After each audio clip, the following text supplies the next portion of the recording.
নমস্কার বন্ধুরা, তো পোকোর তরফ থেকে একটা স্পেশাল স্মার্টফোন সম্বন্ধে ডিসকাস করব। ফোনটার নাম হলো পোকো M6 Pro 4G।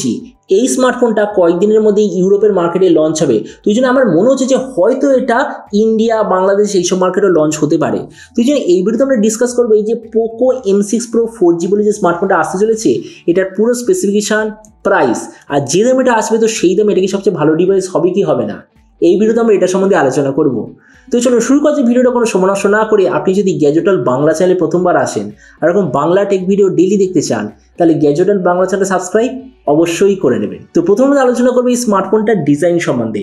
তো যেমন দেখছেন এই যে পোকো M6 Pro 5G, পেছন দিক থেকে দেখতে এক্স্যাক্টলি এরকম, একটা হবে ব্ল্যাক, একটা গ্রে আর একটা এরকম ইয়েলো কালার। ফোনটা থিকনেস হলো 8.2 মিলিমিটার আর ওয়েট 185 গ্রাম। আর পেছন দিকে যে মেটেরিয়াল, ওটা হবে প্লাস্টিকের ব্যাক কভার। ডিসপ্লের দিক থেকে এতে আপনি পাবেন 6.67 inch full HD plus 120 hertz super AMOLED display, তার সঙ্গে 240 হার্জের টাচ সামলিং রেট, 1000 নিটসের brightness, 20:9 aspect ratio, 93% screen to body ratio.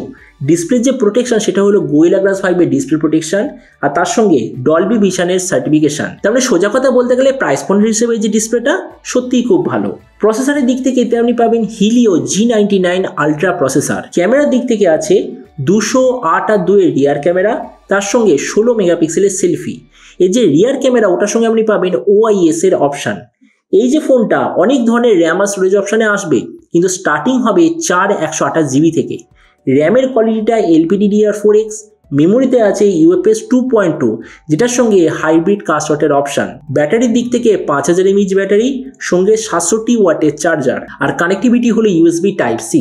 তো এবারে স্মার্টফোনের বাকি কিছু ফিচার বলতে গেলে এতে আপনি পাবেন Android 13 out of the box, 3.5mm jack, dual speaker, আর যেটার সঙ্গে আছে সাইড মাউন্টেড ফিঙ্গারপ্রিন্ট সেন্সার। আর এর OS আপডেট সাইকেলের দিক থেকে বলতে গেলে 2 বছরের মেজর OS আপডেট আর 3 বছর সিকিউরিটি পেয়ে যাবেন। তো এবার সবচেয়ে মেন জিনিস, ফোনটা কি দামে লঞ্চ হবে। তো দেখুন, আমি এখনো পর্যন্ত যেরকম খবর পেয়েছি, যদি স্মার্টফোনটি ইন্ডিয়ান মার্কেটে লঞ্চ হয় তো দাম হবে 16 থেকে 17,000 ইন্ডিয়ান টাকার মধ্যে। আর যদি এটা বাংলাদেশ মার্কেটে লঞ্চ হয়, তাহলে বলা হচ্ছে যে ওখানে এটার দাম হবে ওই ধরে নিন 30,000 বাংলাদেশি টাকার মধ্যে। তো এবার সব ভিডিওর মধ্যে আপনাকে জানাবো এই যে স্মার্টফোনটা যে আসতে চলেছে, এটা কি প্রাইস পয়েন্টের মধ্যে সবচেয়ে ভালো ডিভাইস হবে, নাকি এর চেয়ে অন্য কোনো স্মার্টফোন অ্যাভেলেবেল আছে। দেখুন, আমি এটা ইন্ডিয়ান টাকা অনুযায়ী বলছি। আমি রিসেন্টলি দেখেছি 10,000 টাকার ওপর ইন্ডিয়ান টাকা অনুযায়ী যদি কেউ এখনকার দিনে স্মার্টফোন নিতে চায়, তাহলে তারা অবশ্যইভাবে একটা 5G স্মার্টফোন নেওয়ার চেষ্টা করছে। সেই জায়গায় পোকোর স্মার্টফোনটার প্রাইস হবে 16 থেকে 17,000। তাও কি আছে 4G, মানছি 200 মেগাপিক্সেল ক্যামেরা, ফুল এইচডি প্লাস 67 ওয়াটের চার্জার, এরকম ভালো স্পেসিফিকেশন আছে। কিন্তু তবুও যেখানে ইন্ডিয়াতে সব জায়গায় 5G চলে এসেছে, মানে সবকটা স্টেটেই 5G আছে, সেখানে আমার মতে মনে হয় না 16-17,000 টাকার আশেপাশে 200 মেগাপিক্সেল ক্যামেরার জন্য একটা 4G স্মার্টফোন নেওয়া উচিত।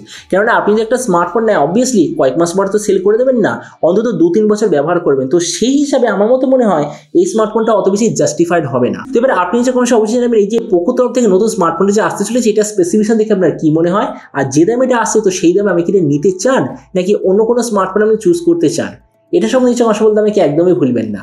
তো চলুন দেখা হবে আগামীকাল একটা টেক ভিডিওতে। Till then stay tuned and always remember, think positive, be positive. Thank you.